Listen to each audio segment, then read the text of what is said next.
Pessoal, então, falando de pesquisa algorítmica, vamos citar assim, né, dos algoritmos, dos cálculos feitos para pesquisar os temas nos quais eu estou interessado.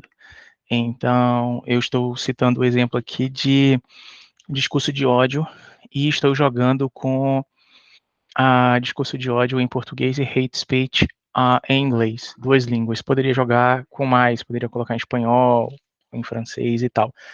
As línguas que vocês quiserem pesquisar.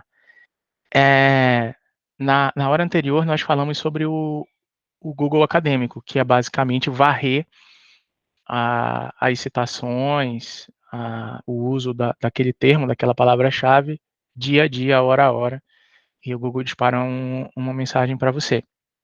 Mas o Publisher Perish, que é um ditado, né? Publique ou pereça, publique ou morra, publique ou seja demitido.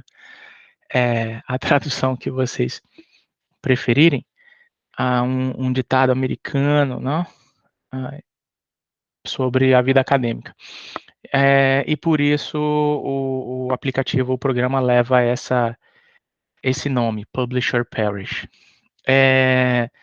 A USP tem um espaço no site, não só a USP, mas eu vou citar a USP aqui. É muito bom explicando questões de métrica do Publisher Perish e questões de métrica sobre uma série de coisas, porque a USP é uma universidade muito importante, né, dispensa comentários, mas que também precisa se adaptar rapidamente a determinadas mudanças. Então, uma dessas mudanças é que não basta você ser famoso, não basta você ter sido ministro da educação, você ser um professor doutor muito bom, etc. Você precisa publicar e você precisa ser citado. Há muitas críticas quanto a isso, e também há algumas questões interessantes. É que muitas vezes, eu vou pegar o exemplo do Paulo Freire aqui, que já morreu, é um nosso maior pesquisador da educação, sobretudo no fator H.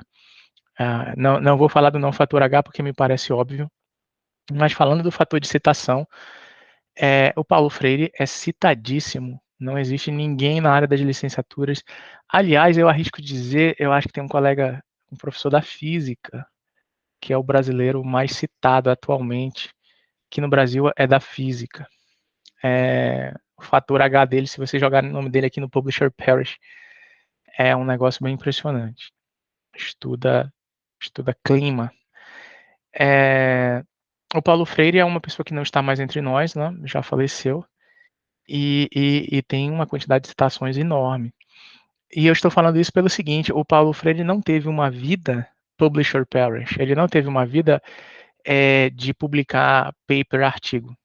As publicações do Paulo Freire, a primeira grande publicação do Paulo Freire é a Pedagogia do Oprimido. É um livro. E eu estou falando isso pelo seguinte: existe uma grande discussão, né, na área de humanidades, porque pela métrica, o artigo vale mais que livro. Isso é bem interessante. Por quê? Porque na ciência como um todo, o instrumento de comunicação é o artigo, não é o livro. Então, eu costumo dizer para os meus colegas das exatas que na área de letras, e eu arrisco dizer em boa parte das áreas das humanidades, é claro que se você pegar a história, o direito, lá nas sociais aplicadas, né, o direito, a serviço social, a administração, claro, você tem artigos interessantes e tal, mas existe uma tradição de livro. Os clássicos da área de humanidades são livros, não são artigos. Então, assim, você pensa no Saussure, o Saussure deu palestras, né? O Saussure escreveu, né? Só para lembrar. Mas ele ficou famoso pelas palestras.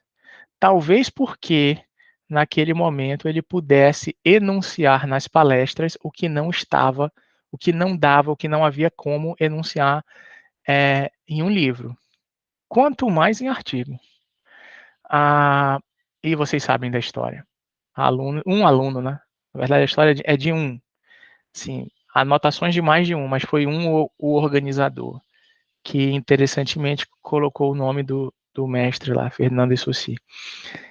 Então, assim, existem muitas críticas, tá, quanto a isso.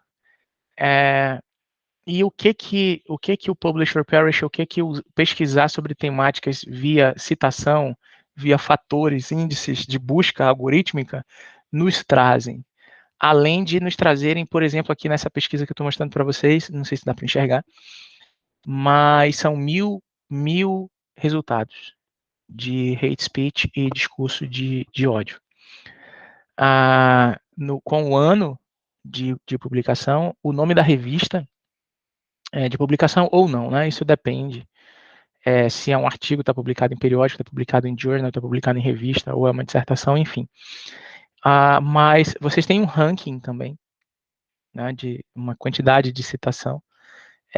Logo aqui na primeira coluna, vocês têm os títulos, né, tá em inglês, o publisher perish roda em inglês, então vocês têm os títulos dos trabalhos.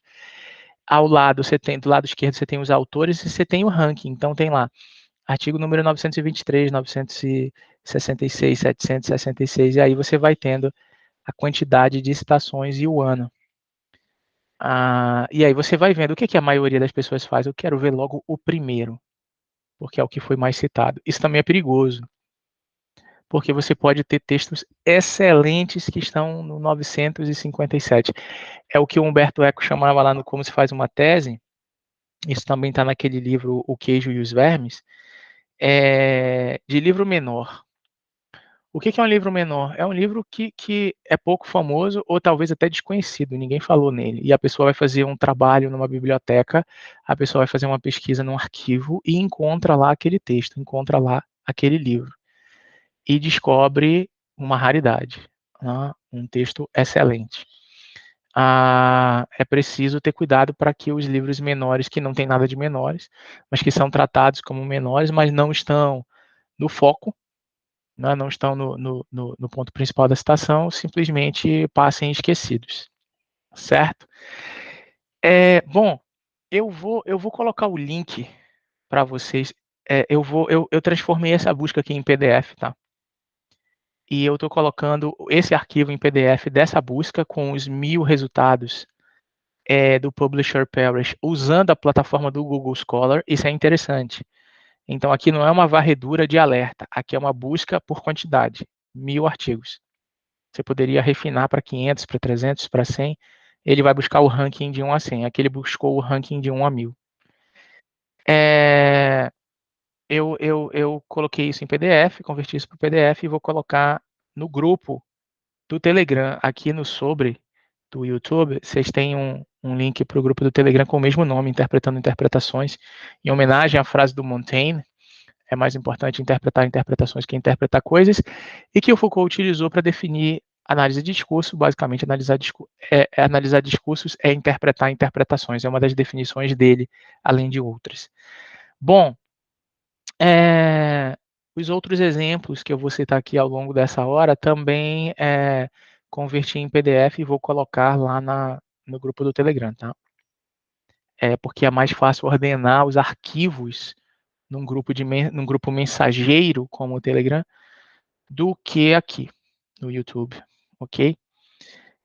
Também vou colocar lá o link da USP para o Publisher Perish, ok? Mas vamos lá.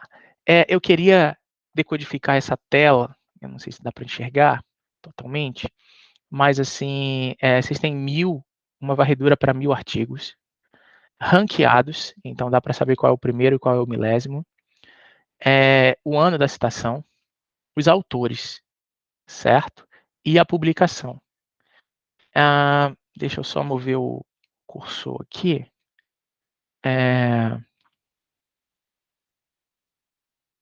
Você tem uma coisa muito importante, além do formato da publicação, como, por exemplo, se está em PDF, e o publicador, tá? Que é muito importante. Quem foi que publicou? Por quê? A gente já falou sobre isso antes. Sabendo quem foi que publicou, você já vai saber se é pago ou não é pago, que é um outro problema. Vocês podem ver que aqui no publicador, né, nessa coluna de publicador, há uma quantidade razoável de universidades federais brasileiras, como a Federal de Santa Maria, a Federal do Ceará, o UFC, o UFSM, o FMG, a Federal de Minas Gerais. Universidades logins portugueses e tal. Então, você tem aqui o publisher, né, o publicador, quem foi o editor, quem foi o publicador, quem foi que publicou, certo? Bom, qual é o ponto aqui importante também? Aqui em cima da tela, do lado direito, bem em cima do lado direito, existe uma coisa chamada métricas de citação, que é basicamente o DNA aqui desse programa, o Publisher Parish. Então, aqui vai dizer que os anos de publicação varridos são de 88 a 2022. É importante lembrar que para o Publisher Parish varrer, pesquisar artigos de 88, aquela revista precisa estar online. Isso vale para as revistas brasileiras. Quer dizer, para a revista brasileira se fazer internacional e ter alto impacto de citação, ela precisa estar online. Aí a quantidade de anos de citação, né, são 34, quantidade de papers, a quantidade de citações, 3.025 citações no total, uma métrica de 88,97 por ano e de 3,06 por paper. Aí vocês veem com os fatores, o fator H e o fator G principalmente. O fator H é basicamente uma equação que mede a quantidade de citações por pessoa. No caso, a pessoa escreveu um artigo, então o fator H vai para aquele artigo, né? O artigo tem um fator H, tem uma métrica de citação por ano, espraiada em determinados continentes, em determinadas revistas, em determinados periódicos, em determinadas línguas. É por isso que o Paulo Freire é tão fenomenal, né? Porque ele foi muito traduzido e ele é citado do Canadá ao Japão, da África ao Brasil. Então, isso significa dizer que quando alguém publica, ele também deveria publicar em outras línguas. Sim. E se ele não escreve naquelas línguas, ele deveria ter apoio de tradução. Várias universidades, várias fundações de apoio de vários locais, eles têm esquemas de apoio de tradução. Isso acontece em São Paulo, isso acontece no Amazonas, para quem não sabe. Mas muitas vezes há restrições. Então, vai se privilegiar os programas que têm doutorado, vai se privilegiar os programas que têm doutorado com conceito X, Y e Z. Ou seja, em resumo, o resumo de tudo, o mandamento da pesquisa é ser citado. O capitalismo da pesquisa é ser citado. É isso aí que faz a pessoa sexy. Eu gosto de usar essa palavra, né? Intelectualmente falando, academicamente falando, é a citação. As pessoas não param de falar naquela pessoa, as pessoas não param de falar naquele artigo. O fator H dele é imenso. O fator temporal dele, que é o H ao longo do tempo, que é o fator G, que se mede já em centenas, também é imenso. Então, é preciso prestar atenção naquele texto, certo? Mas sem nunca, é claro, sem nunca perder de vista os livros menores, os textos menores, que podem ser fenomenais e simplesmente não estão sendo citados porque ninguém os descobriu. Daí a importância de fazer missões acadêmicas, né? Ou seja, você é mestrando, você é doutorando de uma universidade brasileira e você vai fazer uma missão na Itália, você vai fazer uma missão em Portugal, você vai fazer uma missão no Japão, você vai fazer uma missão em Boston. Por quê? Porque a biblioteca que está lá, nem todo o acervo está online, é muito importante para a sua pesquisa. Então você vai lá para pesquisar, para falar com as pessoas e para falar com os textos, né? Para pesquisar, nesse sentido metafórico, falar com os textos. Muito bem. Então, aqui nós temos um exemplo. Esse exemplo está em PDF, estou colocando lá no grupo do Telegram, tá? Eu queria pontuar que esse exemplo aqui de discurso de ódio e hate speech, que é a mesma coisa, mudando a língua, no Publish or Perish, está bem aqui em cima, na coluna do meio, lá em cima. Tem escrito, né, os search terms, os termos de busca. Hate speech, discurso de ódio. E a fonte. Está lá escrito, fonte, Google Scholar. O Google Acadêmico, o mesmo Google Acadêmico sobre o qual nós já falamos. A base do Google é vinculada também ao Publisher Parish. Ou melhor, o Publisher Parish é vinculado ao Google. E aí ele busca lá no Google esses trabalhos. Eu não sei se vocês já perceberam aqui, talvez não fique tão claro, dependendo se vocês estão vendo no celular, se estão vendo no computador, que a quantidade de trabalhos completos, trabalhos acadêmicos, é muito maior do que os alertas, a do Google Scholar. Então, o Google Scholar, no alerta, é muito bom para dar o alerta, para dizer, olha, hoje, nesses últimos 2 dias, hoje, nesses últimos 3 dias, disparou esse alerta aqui porque essas coisas são interessantes. Aqui, você já trabalha só com índice, certo? Somente com índice.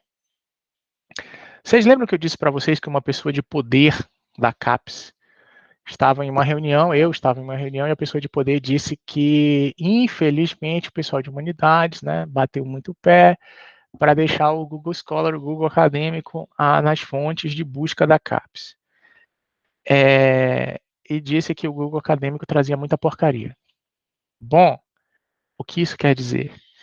Isso quer dizer que o Google Acadêmico, aqui pelo Publisher Parish, pode fornecer na sua base de dados artigos com baixo fator H.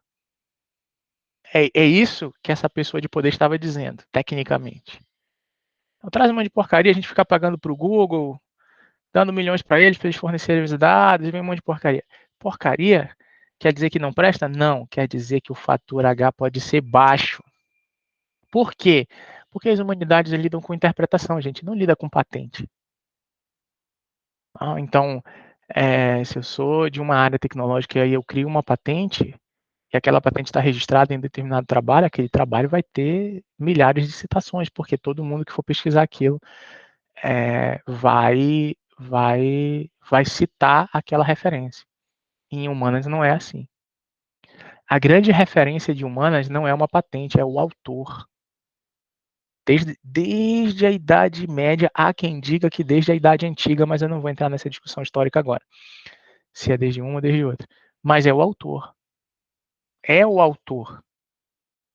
Então, a pessoa tem um livro e tem o autor. E o autor subscreve. A assinatura do autor tem peso semântico, político, pragmático para autorizar aquele texto. Certo? Muito bem. Então, assim, esse artigo eu vou já projetar aqui para essa busca eu vou já projetar aqui para vocês.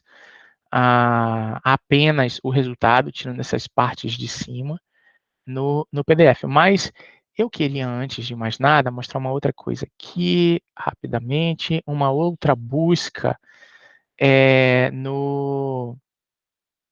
no Publisher Parish. Uma busca com os mesmos termos, discurso de ódio e hate speech, certo?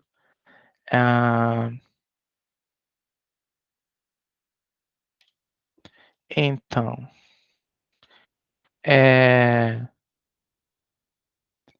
eu coloquei aqui, essa busca aqui já é uma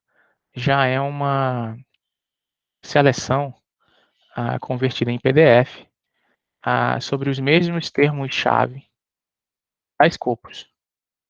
Tá? Então eu queria pontuar aqui para vocês rapidamente. Tem algumas diferenças por ser da Scopus. A maior parte aqui tem 200 artigos selecionados. Aqui no sistema, na base de dados da Scopus, você, por exemplo, vai ter, eu não vou arriscar aqui, mais da metade com o DOI, né, com o sistema de identificação de objetos, não?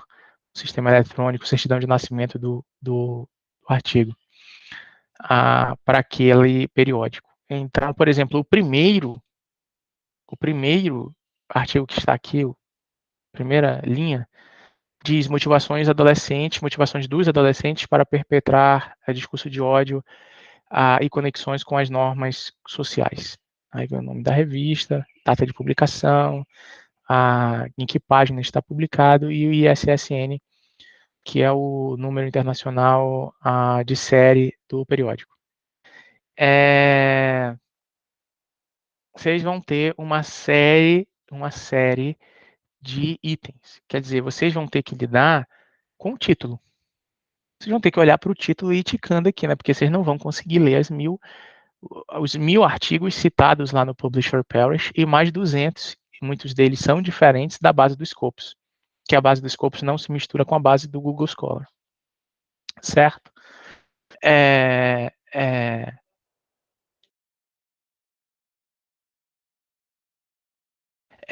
Então, há uma diferença na de alocação de dados. Uma coisa é trabalhar com o Scopus, outra coisa é trabalhar com Web of Science, outra coisa é trabalhar com o Google Scholar. Significa dizer que o ideal seria pesquisar em todas as bases. Então já se tem um bom trabalho aí de ir ticando, vou usar esse termo, um a um, pelo nome. Esse aqui, eu me interesso por esse daqui. Eu vou ler sobre discurso de ódio no caso do Islã. Eu vou ler sobre discurso de ódio no caso dos judeus. Eu vou ler sobre discurso de ódio no caso da orientação sexual. E por aí vai. Eu vou ler sobre discurso de ódio no caso da direita. Eu vou ler sobre discurso de ódio no caso da esquerda. E você vai ver que as temáticas se repetem. Certo? E depois das temáticas se repetirem, você vai começar a pensar, né? Bom, então eu vou investir em que temática? Eu vou ler sobre islamofobia, eu vou ler sobre antissemitismo, eu vou ler sobre questões de sexualidade, eu vou ler sobre o quê? Então aqui, no dado do discurso de ódio, você já nota um espraiamento, uma pluralidade, você nota que o dado sempre é no plural. A gente chama de dado, mas são dados. Todo dado é dados. E aí, dentro desses dados, eu vou escolher os artigos que eu vou ler. Então, vamos lá, que eu selecione 100. Já vai dar um trabalhinho, né?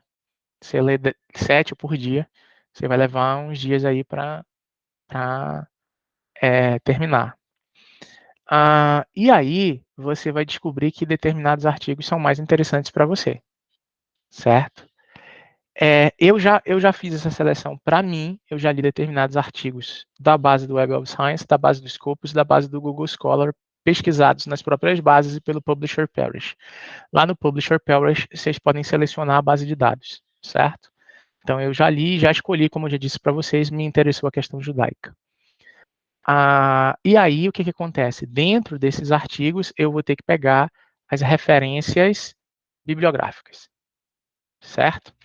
Então, quais são as referências bibliográficas que eu vou utilizar? Quais são as referências bibliográficas que eu vou utilizar para pensar sobre o assunto? Eu ainda não estou escrevendo projeto. Estou elaborando aqui um sumário comentado, estou elaborando aqui um esqueleto, estou elaborando aqui um esquema para pensar sobre ele.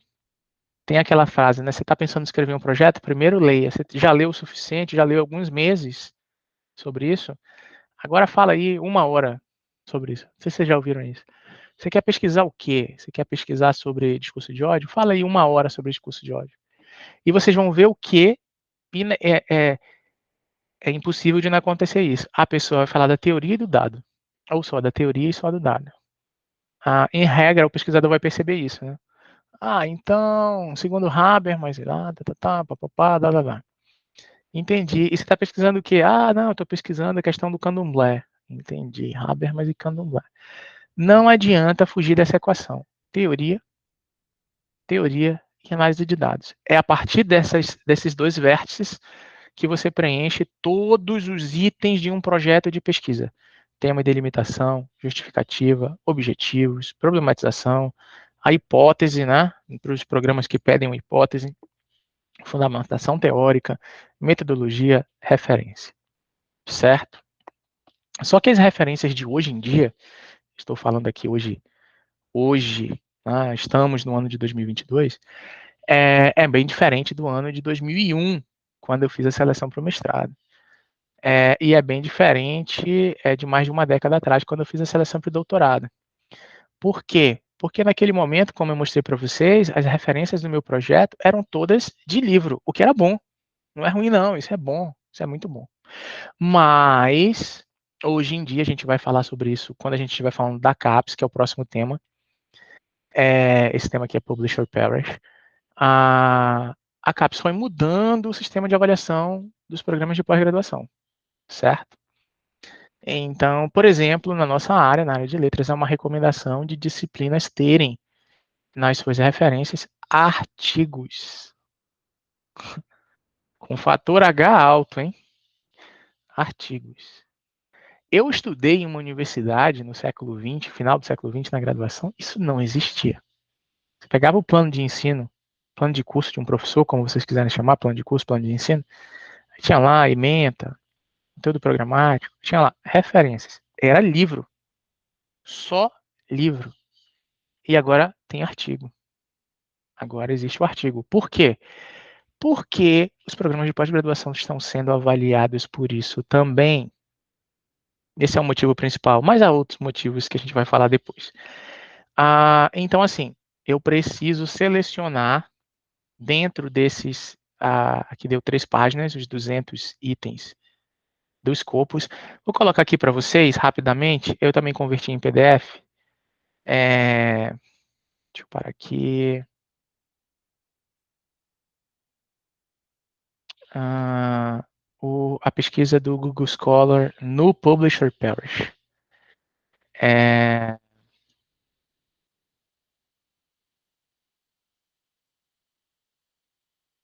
Um segundo. Pesquisa que eu mostrei lá na janela do Publisher Parish, aqui eu converti em PDF. Tá? Muito bem. Aqui deu 84 páginas. Não dá para ficar imprimindo, né? PDF. Vocês vão ter que ir ticando aqui em amarelo. Esse aqui eu quero, esse aqui eu quero, esse aqui eu não quero. Olha só, essa aqui é a compilação feita pelo Publisher Parish de 1000 artigos ranqueados. Aqui não aparece a coluna do ranqueamento, tá? Mas vocês podem jogar para o Excel e ficar brincando com isso. Quero só de 1 a 100, quero de 1 a 200. Vou ordenar e tal. Podem mudar isso, a ordem.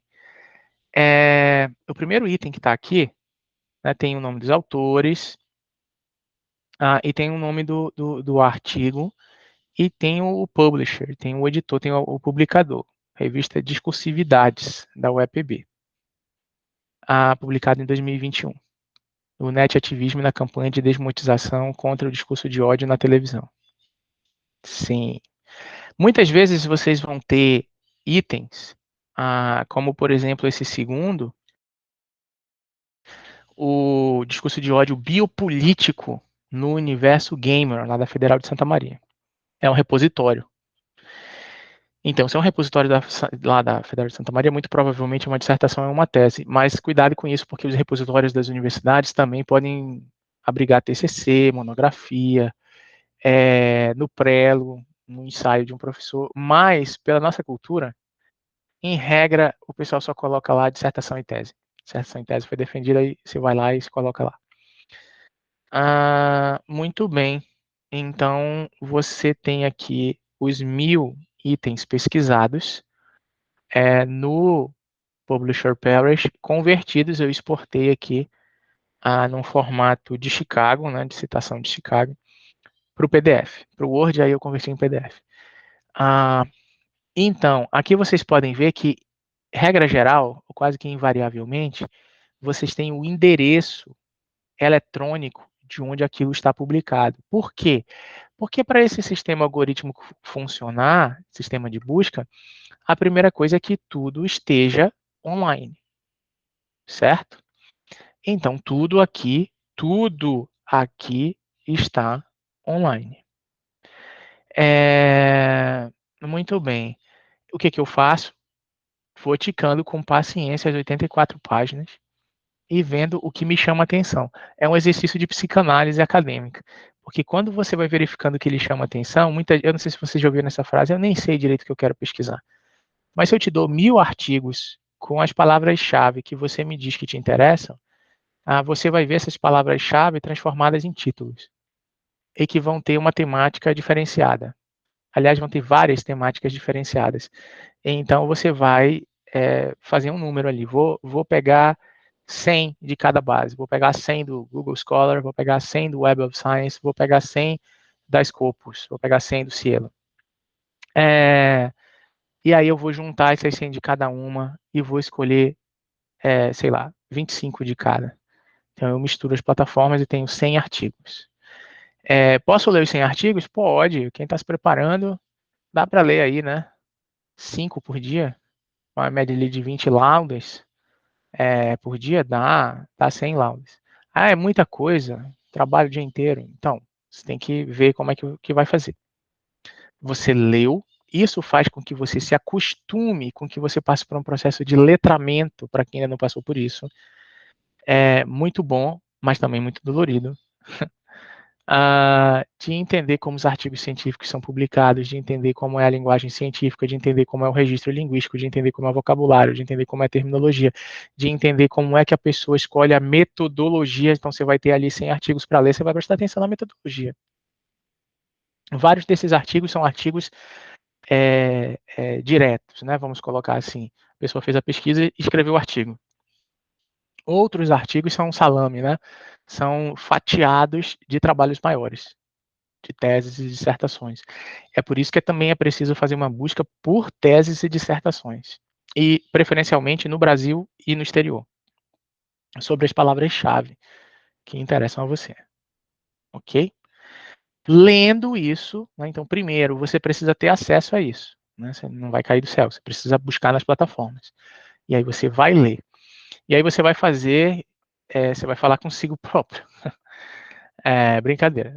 Falar consigo próprio é legal, mas você também pode falar com os outros. Você pode falar com o seu orientador na graduação, você pode falar com colegas seus que estão fazendo mestrado. Você vai falar com alguém. É muito bom se vocês puderem falar com alguém. Mas se não puder, falem com vocês mesmos. Tá? Vocês ficam ali conversando, pensando, para chegar a algumas conclusões. Como eu cheguei, passei por esse percurso aqui que eu estou mostrando para vocês e disse, bom, eu estou interessado na questão do discurso de ódio contra os judeus. Quero isso daí. Mas tem vários tipos de outro discurso de ódio, tem discurso de ódio contra o pessoal do candomblé, inclusive eu estou orientando uma dissertação sobre isso. Tem um discurso de ordem político, né, a questão da situação atual do Brasil e por aí vai. Muito bem, mas eu preciso delimitar. Né, um dos temas lá de um projeto, tema e delimitação. Então, o tema é discurso de ódio. Como é que eu vou delimitar? Espera-se que na delimitação eu tenha recortes da teoria, da metodologia, ou não, né? Tem gente que só cita a teoria, mas sem dúvida nenhuma um espelhamento dos dados. Mas ainda não coletei dados, eu não sei exatamente o que, é que eu vou pesquisar e tal. Já dei a dica aqui para vocês, né, na hora anterior. Eu vou pesquisar, eu estou pesquisando já há um tempo sobre o discurso de ódio contra os judeus e fui procurar em que eu vou me basear, né? Tem o nazismo, tem o fascismo, tem a Inquisição, passei por isso. Li sobre o nazismo, li sobre o fascismo, li sobre a Inquisição. Bem legal, a Inquisição é bem interessante de se estudar, muito interessante. O interessante começa aí pelo nome, né? Tribunal do Santo Ofício. Era um tribunal, que não era um tribunal, ou melhor, era, né? Não tinha justiça, mas era um tribunal, e de santo não tinha nada. O ofício tinha. E aí você consegue entender como é que aquilo foi possível. Muito bem, mas embora eu goste muito de ler sobre a Inquisição, não é isso. E aí eu já falei aqui para vocês que eu comecei a prestar atenção no Protocolos dos Sábios de Sião, que é um texto falso, claramente falso, assim, para quem nunca leu. Você começa a ler, você diz, mas peraí, isso daqui é um texto de conspiração judaica para dominar o Ocidente, e o cara fala aqui em meios de comunicação de massa, isso aqui foi escrito em que século? 3 meios de comunicação de massa?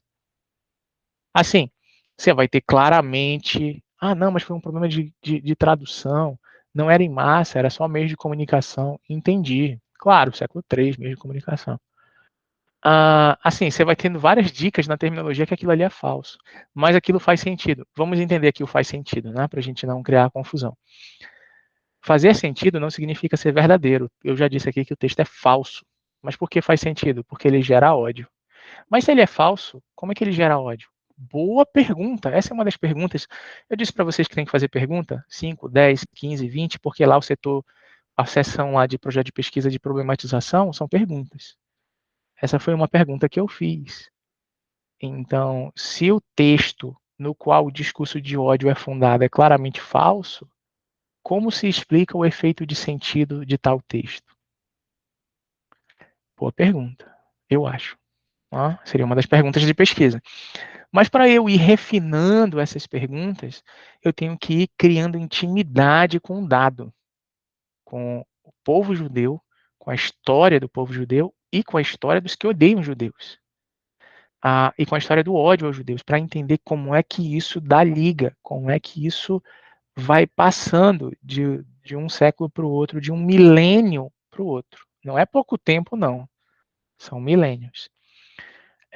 Eu já falei para você, né, para vocês, não vou dar spoiler, vou falar um pouquinho na última aula, sobre o que que me chamou muito a atenção, qual foi o dado. Eu olhei para o dado, é esse aqui, esse é o texto menor, esse é o livro menor, é isso aqui que ninguém, quase ninguém fala, porque ninguém presta atenção, que é tão desconhecido, mas é isso daqui que ajuda a fazer o ódio aos judeus no Brasil. Se isso aqui, enfim, não vou dar spoiler, mas assim, para eu chegar nessa hipótese, isso é uma hipótese primária, né, não é a hipótese do projeto de pesquisa, é uma hipótese para essa pergunta que eu fiz. Eu precisei ler alguns textos, vários textos, muitos textos sobre o discurso de ódio, para eu entender que eu queria pesquisar sobre antissemitismo, e eu precisei ler mais muitos textos sobre o discurso de ódio aos judeus para entender o que que eu queria ali, por que que isso está me chamando a atenção. E aí eu entendi, discurso religioso e político casados, nitroglicerina, em geral isso é explosivo, isso vai dar problema.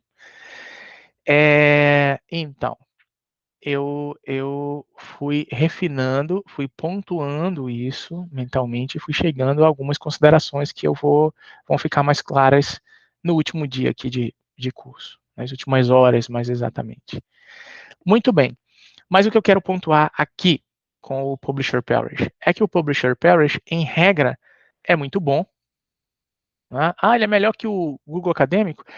Eu não acho que a questão seja melhor, ele se presta a outra coisa, porque a própria fonte do Google Acadêmico dentro do Publisher Parish vai puxar 1000 resultados para você, em regra de artigos, ranqueados. Qual foi o primeiro mais citado, o segundo mais citado, o 90º mais citado.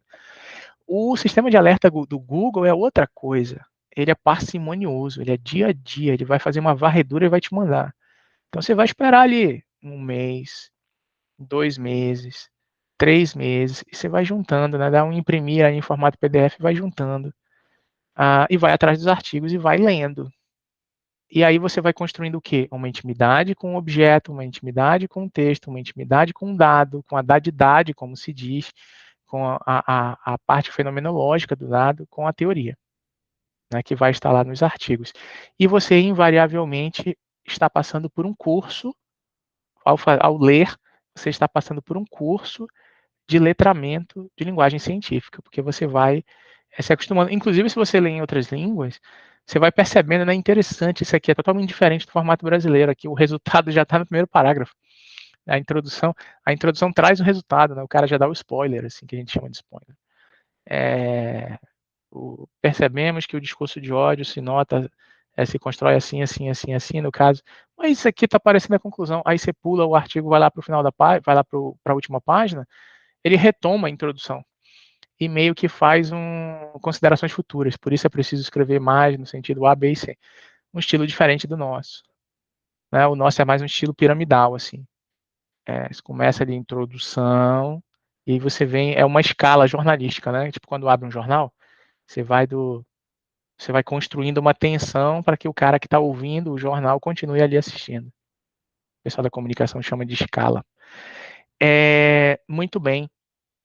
Nessas 84 páginas, só para pontuar novamente, são as 84 páginas que eu converti para PDF, do Publisher Parish, tendo como fonte o Google Scholar, e também está lá no grupo do Telegram, tá? Cuja indicação está aqui do YouTube. Mas, voltando aqui para o PDF, eu queria ir para uma página específica para discutir uma outra questão. Só um momento. Página 37. Aqui. Quando eu faço uma busca por palavras-chave, que nem essa, por uma determinada base, aqui é o Google Scholar, tá aqui. O nome do artigo é, deixa eu deixar ele bem em cima, assim, para não sei se fica mais fácil de visualizar.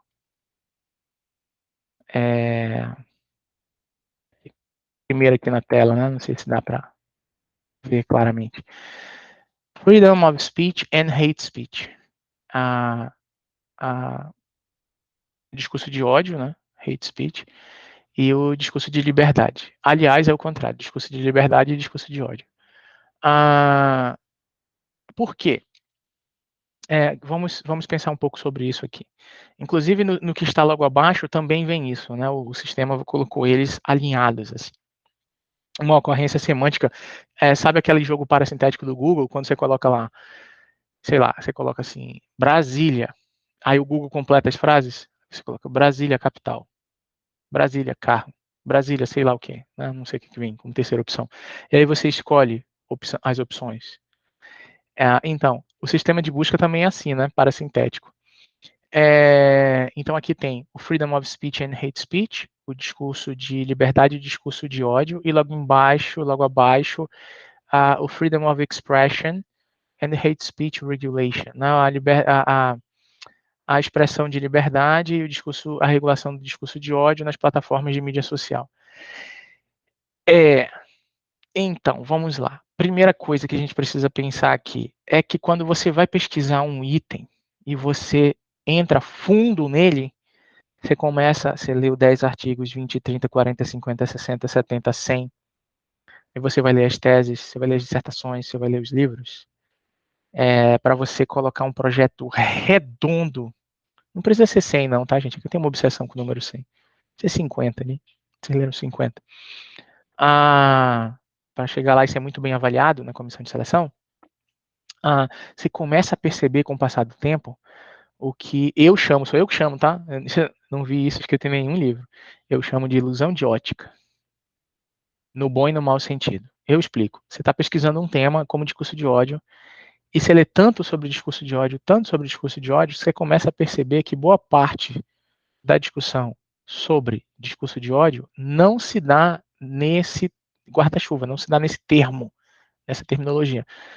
Você começa a perceber que depois de falar muito sobre discurso de ódio, se vai para outro tema. Qual seria o outro tema? Liberdade de expressão. Vocês já ouviram isso? É similar para vocês? Dizer, olha, liberdade de expressão, isso não é discurso de ódio, é liberdade de expressão, a liberdade de expressão me dá o direito, etc, etc, etc e tal. Eu não vou entrar aqui se isso é verdade, na verdade. O que eu estou pontuando é o seguinte, quero pontuar outra coisa.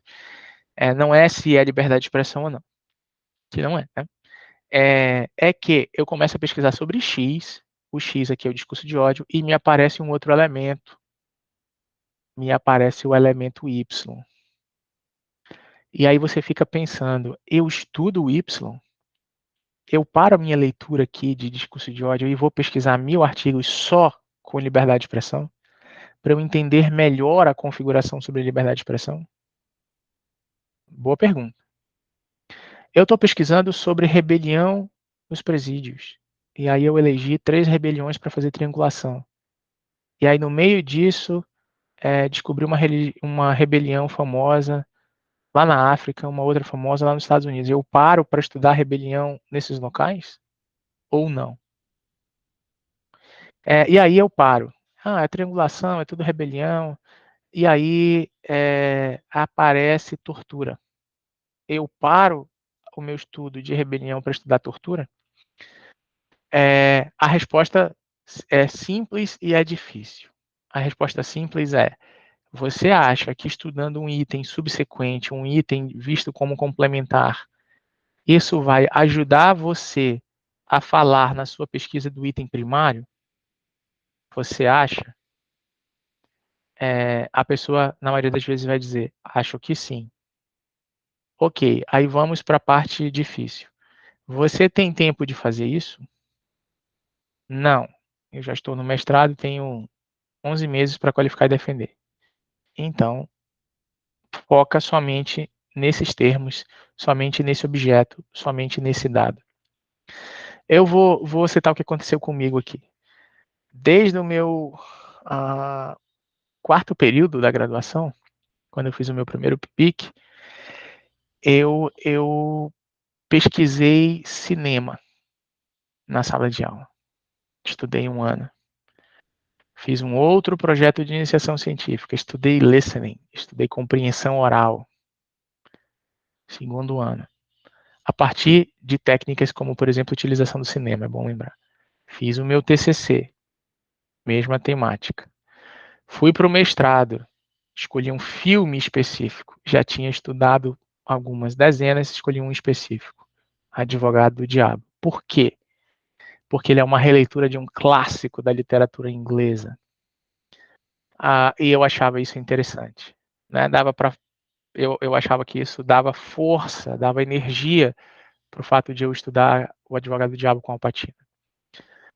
É o livro do Milton, né, na literatura inglesa. Aliás, o nome do personagem do Al Pacino no filme Advogado do Diabo é Milton. Muito bem. Entrei no mestrado para escrever uma dissertação. Escrevi uma dissertação e pensei em mudar. Por que eu pensei em mudar? Porque eu estava estudando desde o quarto período da graduação sobre como usar cinema na sala de aula. Então eu estudei didática, eu estudei epistemologia educacional, eu estudei política pública, eu estudei métodos de avaliação, sistema avaliativo, etc. e tal. Chegou uma hora, não é que você sabe tudo, ninguém sabe tudo, mas chegou uma hora que as coisas ganham forma, você consegue enxergar. Então eu vou pegar o filme tal, vou fazer tais atividades para a forma, vou fazer tais atividades para o aspecto cultural, vou fazer tais atividades para isso, vou fazer tais atividades para aquilo. Muito bem, é isso. É isso, então, meu trabalho de dissertação é esse. Mas aí, eu era aluno, não estava só escrevendo, eu também estava estudando. Eu já contei essa história para vocês, fui fazer um mini curso com o professor Faraco, lá da Federal do Paraná.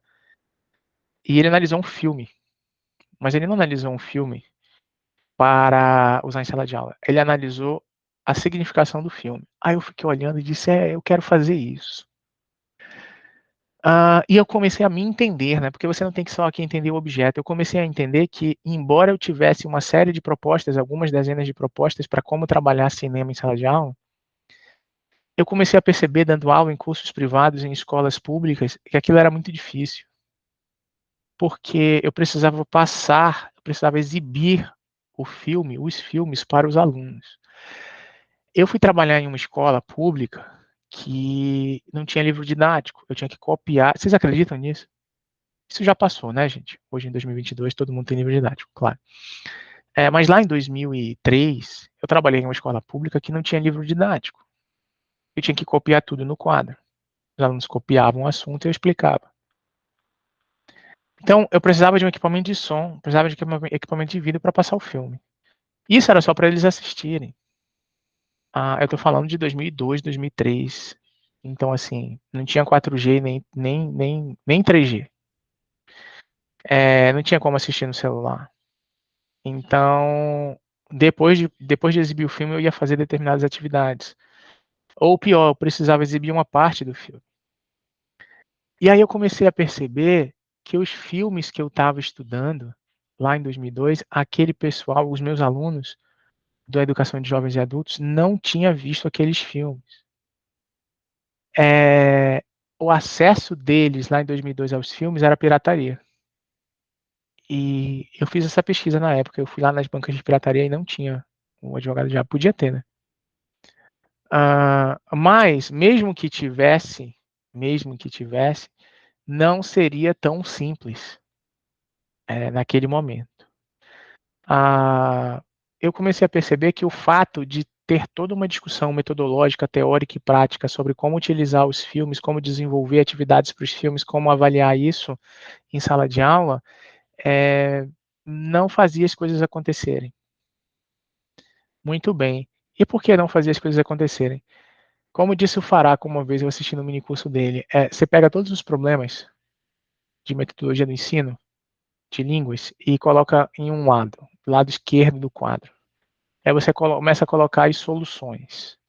Então, assim, coisa simples, material, vou precisar de filme, vou precisar de data show, vou precisar de computador, notebook, etc., caixa de som, blá, blá, blá, blá, blá, e tal. vou precisar de um laboratório, vou precisar que as salas tenham isso, vou precisar que os alunos assistam, vou precisar de um tempo extra. Você vai alocando tudo isso. E aí, o que acontece?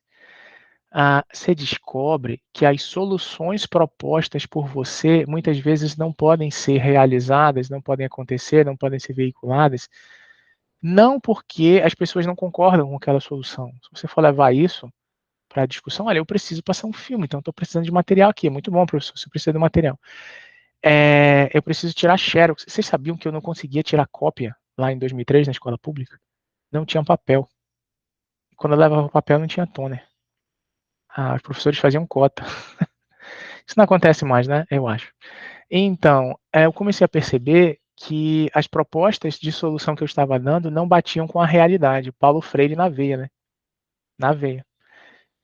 Porque eu estava falando aqui de cinema, eu estava falando de cultura, de língua estrangeira, de desestrangeirizar a língua estrangeira e a cultura, mas eu não tinha como fazer isso.